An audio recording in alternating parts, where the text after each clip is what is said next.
Hi friends, ಎಲ್ಲರೂ ಹೇಗಿದ್ದೀರಾ? ಎಲ್ಲರೂ ಚೆನ್ನಾಗಿದ್ದೀರಾ ಅಂತ ಭಾವಿಸ್ತಾ ಇವತ್ತಿನ ವಿಡಿಯೋನ ಸ್ಟಾರ್ಟ್ ಮಾಡ್ತಾ ಇದ್ದೀನಿ. ಇವತ್ತಿನ ವಿಡಿಯೋದಲ್ಲಿ ಪರಿಶುದ್ಧವಾದ ರುಚಿಕರವಾದ ಮರಳಾಗಿರುವಂಥ ತುಪ್ಪನ ಮನೆಯಲ್ಲಿ ಯಾವ ರೀತಿ ಮಾಡೋದು ಅನ್ನೋದನ್ನು ತೋರಿಸ್ತಾ ಇದ್ದೀನಿ.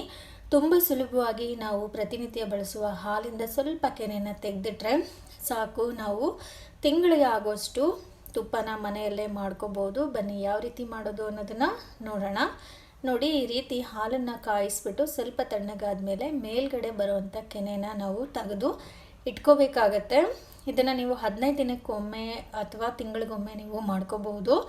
ನೀವು ಈ ಕೆನೆನ ತೆಗೆದಿಟ್ಟು ಯಾವಾಗಲೂ ಫ್ರಿಜ್ಜಲ್ಲೇ ಇಟ್ಕೋಬೇಕಾಗತ್ತೆ, ಇಲ್ಲ ಅಂದರೆ ಹೊರಗಡೆ ಇಟ್ಟರೆ ಅದು ಕೆಟ್ಟೋಗೋವಂಥ ಚಾನ್ಸಸ್ ಇರುತ್ತೆ. ನೋಡಿ, ನಾನು 1 ತಿಂಗಳಿಂದ ಕೆನೆನ ತೆಗೆದಿಟ್ಟಿರೋದ್ರಿಂದ ಇಷ್ಟು ಕೆನೆ ಈಗ ಸಂಗ್ರಹ ಆಗಿದೆ. ಇದರಿಂದ ನಾವು ಸುಲಭವಾಗಿ ನಾವು ಮಿಕ್ಸಿ ಜಾರನ್ನು ಉಪಯೋಗಿಸ್ಬಿಟ್ಟು ಬೆಣ್ಣೆನ ತೆಗೆದ್ಬಿಟ್ಟು ಆಮೇಲೆ ತುಪ್ಪನ ಮಾಡ್ಕೋಬೋದು. ನೋಡಿ, ಈಗ ಇದನ್ನು ನಾನು ಮಿಕ್ಸಿ ಜಾರಲ್ಲಿ ಹಾಕ್ಕೊತಿದ್ದೀನಿ. ಇದನ್ನು ಒಂದು ಸ್ವಲ್ಪ ಮಿಕ್ಸ್ ಮಾಡ್ಕೊಂಬಿಡೋಣ. ಮತ್ತು ಫ್ರಿಜ್ಜಿಂದ ತೆಗ್ದಿದ್ದ ಕೂಡಲೇ ನಾವು ಈ ಬೆಣ್ಣೆನ ಮಾಡಿಕೊಂಡ್ರೆ ತುಂಬ ಚೆನ್ನಾಗಿ ಬರುತ್ತೆ. ಅಂದರೆ ಕೋಲ್ಡ್ ಆಗಿದ್ದಷ್ಟು ನಮಗೆ ಬೆಣ್ಣೆ ತುಂಬಾ ಚೆನ್ನಾಗಿ ಬರುತ್ತೆ. ನೋಡಿ, ಮಿಕ್ಸಿ ಜಾರಿಗೆ ಹಾಕ್ಕೊತಾ ಇದ್ದೀನಿ. ಒಂದು 3 ಸುತ್ತನ್ನು ನಾನು ಈ ಕೆನೆಯಲ್ಲಿ ಹಾಕ್ಕೊತಾ ಇದ್ದೀನಿ. ನೋಡಿ, ಒಂದು ಸ್ವಲ್ಪ ಹಾಕ್ಕೊಂಬಿಟ್ಟು ಇದಕ್ಕೊಂದು ಅರ್ಧ ಗ್ಲಾಸಷ್ಟು ನೀರನ್ನು ಹಾಕ್ಕೊಳ್ಳೋಣ. ಸಪೋಸ್ ಕೆನೆ ಏನಾದರೂ ತಣ್ಣಗಿಲ್ಲ ಅಂದರೆ ನೀವು ಫ್ರಿಜ್ಜಲ್ಲಿರೋಂಥ ನೀರನ್ನು ಉಪಯೋಗಿಸ್ಬಿಟ್ಟು ನೀವು ಮಿಕ್ಸಿ ಜಾರಲ್ಲಿ ನೀರನ್ನು ಹಾಕಿಬಿಟ್ಟು ತಿರುಗಿಸೋದ್ರಿಂದ ಕೂಡ ಬೆಣ್ಣೆ ತುಂಬ ಚೆನ್ನಾಗಿ ಬರುತ್ತೆ. ಕೆನೆ ಏನಾದರೂ ಹೊರಗಡೆ ಇದ್ದರೆ ಅಥವಾ ಫ್ರಿಜ್ಜಲ್ಲೇ ನೀವು ಇಟ್ಟಿದ್ರೆ ಏನೂ ತೊಂದರೆ ಇಲ್ಲ. ನಾರ್ಮಲ್ ಆಗಿರೋವಂಥ ನೀರನ್ನೇ ಸೇರಿಸ್ಬಿಟ್ಟು ಈ ಥರ ಮಿಕ್ಸಿ ಮಾಡಿಕೊಂಡ್ರೆ 1 2 ರಿಂದ 3 ಸುತ್ತು ಹಾಕಿದ್ರೆ ಈ ರೀತಿ ಕ್ರೀಮ್ ಥರ ಆಗುತ್ತೆ. ಇದಕ್ಕೆ ಇನ್ನೂ ಒಂದು ಅರ್ಧ ಲೋಟದಷ್ಟು ನೀರನ್ನು ಸೇರಿಸ್ಕೊಳ್ಳೋಣ. ನೀರನ್ನು ಸೇರಿಸ್ಬಿಟ್ಟು ಇನ್ನೊಂದು 2 ರಿಂದ 3 ಸುತ್ತು ಸುತ್ತಿದ್ರೆ ಸಾಕು, ನಮಗೆ ಬೆಣ್ಣೆ ಬಂದುಬಿಡುತ್ತೆ. ನೋಡಿ, ಈ ರೀತಿ ಬೆಣ್ಣೆ ಬರೋದಕ್ಕೆ ಶುರುವಾಗಿದೆ. ಇದಕ್ಕಿನ್ನೂ ಸ್ವಲ್ಪ ನೀರು ಹಾಕಿಬಿಟ್ಟು ನಾವು ಇನ್ನೂ ಸ್ವಲ್ಪ ಗಟ್ಟಿ ಬೆಣ್ಣೆನ ಮಾಡ್ಕೋಬೋದು.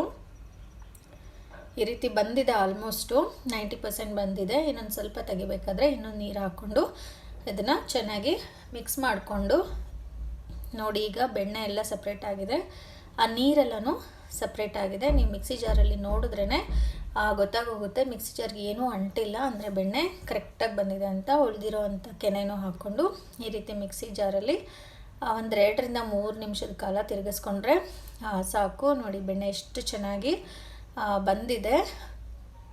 ಎಲ್ಲ ಕೆನೆನೂ ಇದೇ ರೀತಿ ಮಾಡಿ ಒಂದು ಬೌಲಲ್ಲಿ ಹಾಕಿ ಇಡ್ತಾಯಿದ್ದೀನಿ.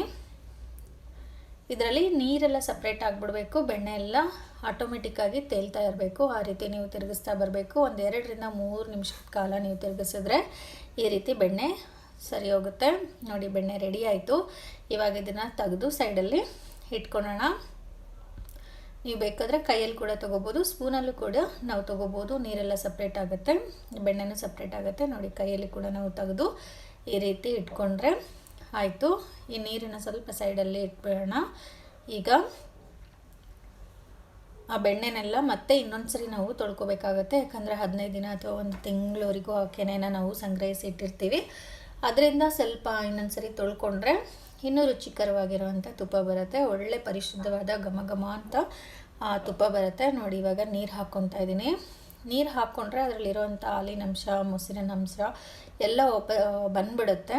ಅದಾದಮೇಲೆ ಇದನ್ನು ಒಂದು ಸರಿ ನೀರಲ್ಲಿ ಚೆನ್ನಾಗಿ ಹದ್ಬಿಟ್ಟು ನೋಡಿ, ಈ ರೀತಿ ತೆಗೆದ್ರೆ ತುಂಬಾ ಕ್ಲೀನಾಗಿರೋವಂಥ ಪರಿಶುದ್ಧವಾದ ಬೆಣ್ಣೆ ರೆಡಿ ಆಯಿತು. ಇದನ್ನು ನೀವು ಫ್ರಿಜ್ಜಲ್ಲಿ ಇಟ್ಕೊಂಡು ಯಾವಾಗ ಟೈಮ್ ಇರುತ್ತೋ ಆವಾಗ ಕಾಯಿಸ್ಕೋಬೋದು.